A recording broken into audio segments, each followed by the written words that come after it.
This week, we'll check out the new generation of soccer sims with the help of our star guests from Manchester United and Newcastle, Andy Cole and Lee Clark. If you prefer fashion to football, we've got a great new package that lets you design style clothes like this. And the new is Worms on the PlayStation. And Evelyn gets to star in yet another video game, but will she cope with her first night nerves? Oh, I can't. But first, these clothes, including my jacket, were all designed on a computer. And here's how. It's a package called Designer. And what makes it particularly useful for fashion is the stored pictures of models. Now, one of them are two models, American model of chosen, and actually left. I've already guessed it now. So now I'm going to guess the thing up. So, let's start off with the top. And it's quite an extensive range here. It's sleeves, bottoms, all different types. That's something with sleeves. Oh, that skinny rim looks quite nice. I'll go for that. Right, so I've got a top there. Now I want to give us some trousers, I think. Again, a pretty good range. Oh, there you go. So again, just fit them on the model. Now I want my skinny rib to go over my trousers rather than under, because just that's the way I feel they should be worn. So I can just change them around very simply, like so. Now, so you need some shoes. Back into the options list. A whole host of different shoes to choose from. Those look quite nice. I'll put those on. Now you can also personalise these outfits to get them exactly the way you want by picking up the contours on each line and just changing them. So, for instance, if I wanted to change the collar on this T-shirt, I just need to enlarge the area and then move in these contours to whatever I want. Now, I want to make the neckline a little closer there, just change the shape a little, like that. Now, you can also colour these clothes any colour you want to, going to the paint palette. So, for instance, I want to make my top red. Just a matter of clicking on the red. And also, I want to give it a bit of body, really, just to give more idea of what it's going to look like on a real model. So it's just a matter of changing it there. I still want the top to be red, so there. It's red with a bit of extra body. You can also change the texture of your material if you wanted to. And if you're a designer, you can scan in your own material, just to give you an idea of what it would look like on your model. So, for instance, I want to change these trousers and make them sort of, you know, warmer and woollier, more for winter. Now, obviously, I've just done this very quickly because I'm just demonstrating the system, but designers at Leeds College of Art and Design have been using this as part of their course, and here are some of their results. Rebecca is wearing a luxurious cashmere trouser suit from the Winter Camouflage range by Mahmood Khan. It's inspired by wild winter birds' plumage and it's accessorised with a matching cashmere hat. Clayton is wearing a full-length felted wool coat from the Barron Landscape range. It features heavily textured fabrics, leather-look detailing and handmade soldered buttons. Oh, my outfit, designed on a Game Boy. Our main review this week is Worms on the PlayStation. You control a platoon of 4 worms, and your mission is to wipe out up to 3 enemy platoons. But it's more a puzzle game than a shoot-'em-up, and your team needs to make good use of their digging and building skills to emerge victorious. Worms also wriggles its way onto the Amiga and PC this week, and it's soon to be released on the Mega Drive. Here's Sahel with the PlayStation version. I thought this was going to be another boring Lemmings clone, but I was pleasantly surprised. Worms is one of the most addictive games in years, especially in 2-player mode. The playing area in the game is different every time. You can give your worms names as well. I've called mine Andy, Sahel, Violet and Sonia, and we're playing against Take This, who are one of the better teams in the game. There's a huge variety of weapons, but the main challenge is choosing the right one for the right situation. You can also play defensively sometimes by digging into the ground and hiding, or by using the girders to build defences. I thought 3 of the most useful facilities were teleporting, because it allows you to put your worms in better positions than they are originally, airstrikes, which you can access at any time and cover a wide area, especially if there's a cluster of enemy worms, and the homing missiles, which centre in on your enemies. However, you have to allow for the wind, otherwise they just blow back. This is a stonking game that should be on everyone's Christmas list. It really is a classic. It's a game you have to practice, but once you've sussed it out, it's brilliant. This is an excellent game and hugely addictive, because it's much more fun playing against a friend than against the machine. And the scores for Worms, the boys gave it an excellent 5, the girls almost as good, 4. Worms getting well-deserved high scores. Back in the early days of video games, the images you saw were always computer-generated graphics. Until CDs came along, when everything changed, because CDs have got loads of spare memory just hanging around, waiting to be filled with something interesting. The games companies had a brilliant idea. They filled it with video clips. They were often filmed in the company car park and starred anyone who happened to be hanging around the office at the time. For example, at least some of the cool biker women who feature in the end-of-level sequences in Road Rash were plucked from behind desks at Electronic Arts to star in the game. Nowadays, the video sequences are a lot more sophisticated, often with big-name professional actors. But video sequences still come in for a lot of criticism from games players because they can mean long, boring stories and nothing much in the way of gameplay. But in America, where they have the world's biggest movie industry, they still believe there's a future for film sequences in games, and they even have room for the odd, enthusiastic amateur actor, as Violet Berlin found out when she visited the studios of the Californian games company Sierra.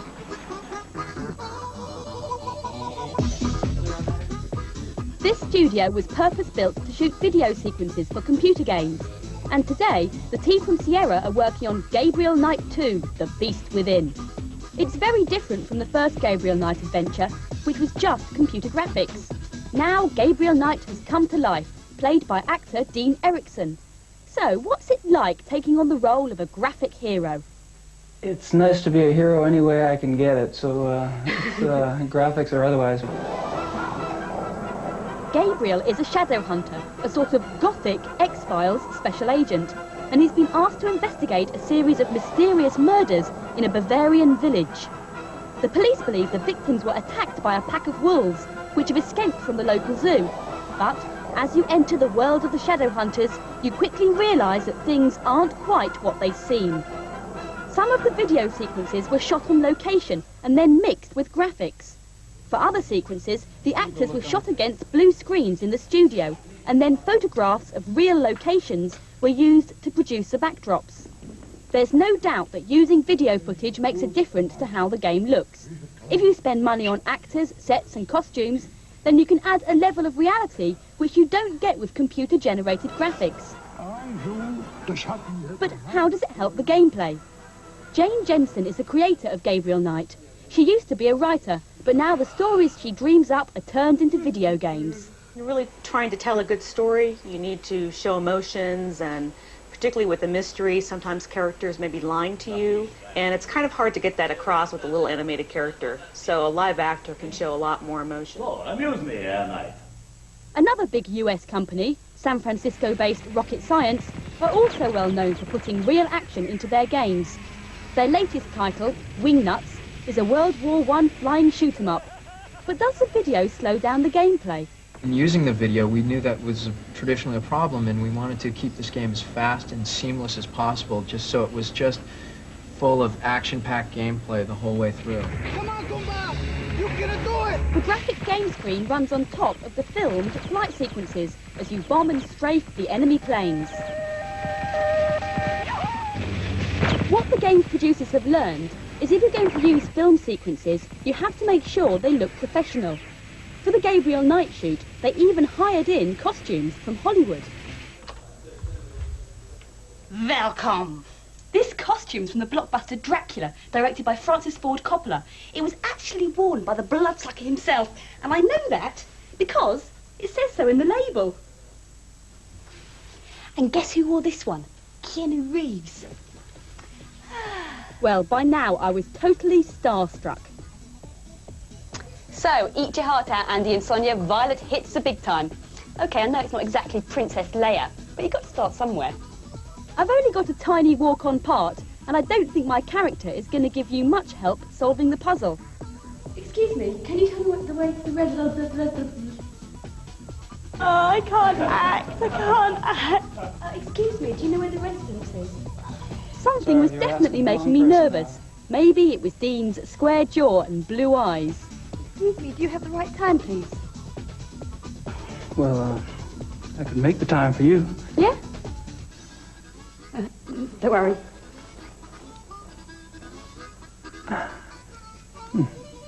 Brits. Yanks. We reckon that's the fourth video game Violet Berlin's been featured in. Perhaps the Guinness Book of Records should start a new category. But now it's time for this week's news and previews. Take a look at this. It's a graphics demo for the top-secret new super console, the Ultra 64, and this is the first time it's been shown on British television. The Ultra 64 will be available here next year, so this is just to whet your appetite. The console will be launched in Japan in a couple of weeks, and we'll be in Tokyo to give you a full report on the console and the games. If the gameplay is as good as the graphics, it should be well worth the wait. You may have made millions in theme park and built a complex sim city, but do you have what it takes to run a theme hospital? This is a very early version with no sound. The game will start you off with a small clinic, which you must expand into a busy hospital. Theme Hospital is due out on PC CD-ROM early next year. Out soon is the sequel to the best-selling CD-ROM game ever. Rebel Assault 2 puts you again in the moon boots of an eager young space cadet fighting in the endless war against the evil Empire. The game features graphic models so realistic that there is talk of them being used in the next Star Wars movie. Rebel Assault 2 will be out in December. And now for some more of this week's releases reviewed by our expert panel. Yet another beat-em-up, Weapon Lord, lunges onto the SNES and Mega Drive this week. It's from the same people who brought you the Street Fighter games, and it features 7 motley characters, all armed to the teeth with swords and sabres. Here's Hannah with the SNES version. Because of the new characters and the special moves, I thought it was going to be a good game. But after a while, I realised that underneath all the detail, it was still the same old gameplay. Here I am playing Telesia on the right, against Iraq on the left. Each of the characters have their own weapons and special moves. That was Telesia's air tear. Some of the special moves are hard to pull off, even after reading the manual, but you won't get far without them. It's not the most impressive game I've played, and it's not up to the standard of Street Fighter Turbo, but it's still playable. I like the look of this game, but not the gameplay. It was basic bash the buttons. If you're a die-hard beat-em-up fan, you might like this, but it didn't appeal to me. And the scores for Weapon Lord, average 3s from both the boys and the girls. Comic book do-gooder The Phantom makes his console debut this week in Phantom 2040 on the Mega Drive. In a surprising new gameplay development, our Square-Jaw superhero gets to jump around on platforms shooting bad guys before facing a big boss at the end of each level. There are loads of special weapons and items for the taking, and even a big robot to ride. Over to John. I didn't like this game. The backgrounds were dull and repetitive, and the gameplay is limited. In fact, the only good thing about it is that the character is easy to control. This is the map screen. It shows you what levels you have completed. Once you've completed a level, you can return to it to collect extra power-ups. There is a bit of a puzzle element to this game, because to access later parts of the levels, you must destroy consoles like these or find the correct ID pass to open doors. This is a basic platform shoot-'em-up with very repetitive action and very similar backgrounds. You can't alter the difficulty setting, and as it's quite hard, it's not really for inexperienced players. I'm afraid Phantom 2040 loses its appeal rather quickly. It wasn't for me. This is totally unoriginal. I've seen everything a zillion times before, and even the character is unappealing. It's an old style of game with average graphics, and chances are you've already got a game exactly like it at home. And the scores? Not very good, I'm afraid. 2s all round. A hush descends upon the crowd as Crane prepares to take the free kick that'll clinch the match. Yes! All right, calm down. It's only a tabletop game. Computer football games, on the other hand, are getting more and more realistic these days, and there are loads due out in the next few months. This one's prime goal on the PlayStation. It features rather feeble commentary, automatic close-up action replays, and the camera even cuts to a full-screen view as you try to sell the opposition a dummy. And there's another updated version of an old favourite, FIFA Soccer. FIFA 96 on the Mega Drive features new rendered sprites, 1-2 passing, fast dribbles and clever fakes. The little guys of sensible world of soccer finally make it to the PC in a big way, with the usual overhead views, full speech and atmospheric crowd, and a sophisticated management system. So, loads of football games then, but we've decided to take 3 of the best and give them the ultimate test. We're getting professionals to try them out for us. Andy and I are playing Goalstorm on the PlayStation. I think I'm going to score! No, I'm not. It's a 3-dimensional footy game with chunky triangular players, and the action is surprisingly realistic. But you do need to watch your step. If you hack down a forward, your player might distract the referee and be sent off. What do you think of this? You've been playing it all afternoon. I'm enjoying it. I think the goalkeepers are very hard to beat. You know, there's some good dribbling graphics. The goalkeepers are like the best goalkeepers in the history of the world in this game, aren't they? They're computer controlled. We don't control the goalkeepers. The computer controls them for us. I like the slide tackle myself. That's one of my best bits. So do I, you know. I'm not the greatest at slide tackles, but it looks good on here. Oh, yes, he scores! I don't believe it. He dribbles the length of the pitch. He shoots, he scores. Wales 1, England 0. Leah's been playing actual soccer on the PC. The players in actual soccer move very realistically because they were produced using a technique called motion capture. Real professional footballers were wired up to a computer which gathered information about how they kicked, dived and ran. The game was all the usual footy features too, including a variety of useless views and perplexing post-goal antics. So you've been playing for a bit now, Lee. What do you think? I think it is very realistic. I'm still struggling to get grips with, but I do like the commentary. Yeah, that's great. It's very good, yeah, it's brilliant, that. All right, so overall, you think you know, you'd want to stick with it? Yeah, if I give it a couple of months, I might be all right. And this one is Striker 96 on the PlayStation. It features match commentary by Andy Gray. It has super fast action. The players can pass with pinpoint accuracy, and there are scores of international teams to choose from, as well as a variety of multiplayer options. You like this one, don't you? I do, yeah. I think this one's like more realistic to the Premier League, nice and fast. You can build up some nifty attacking moves. Passing's very good. I think I love the way they do the half volleys in this as well.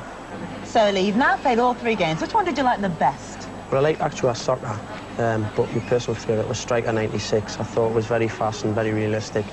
And Andy, which is your favourite? My favourite is Striker 96.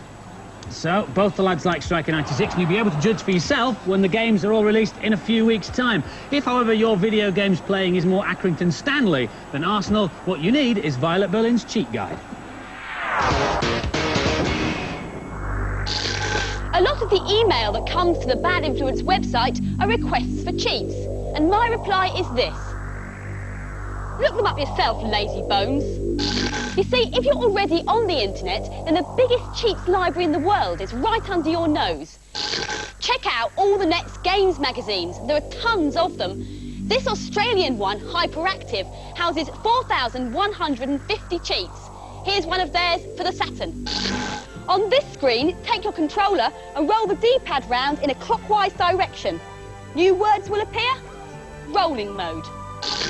Now, when you play the game, tap the D-pad twice on any diagonal and your dragon will roll. And then, if you hold any button down while you're doing this and then release it, all the enemies that you see will be killed. Track down pages dedicated to your specific format, like this Game Boy site. Nestling down amongst the cheats and info, you'll find the answer to the most frequently asked Game Boy question ever. How to get the Nightmare Key in Level 2 of Zelda. Well, basically, you've got to kill the creatures in the correct order. First rabbit, then bat, and lastly, that robed skeleton thing. Got it? Good. Virtual Violet in cheat mode there. This week's competition prize is a PlayStation with a copy of Worms, plus this football signed by our 2-star guests. And the question is, how long was the longest earthworm ever found in the world? Was it A, 2 metres, B, 4 metres, or C, 7 metres?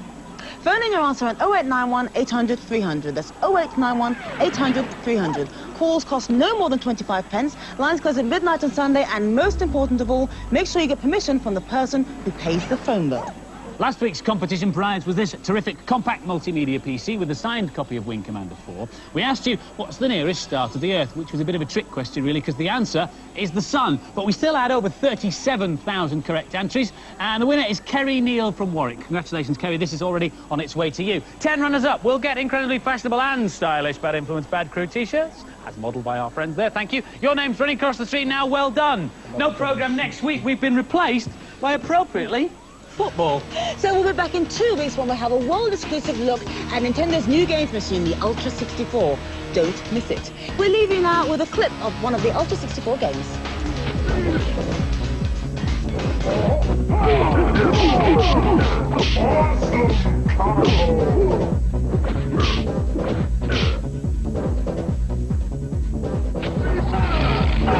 Show no mercy.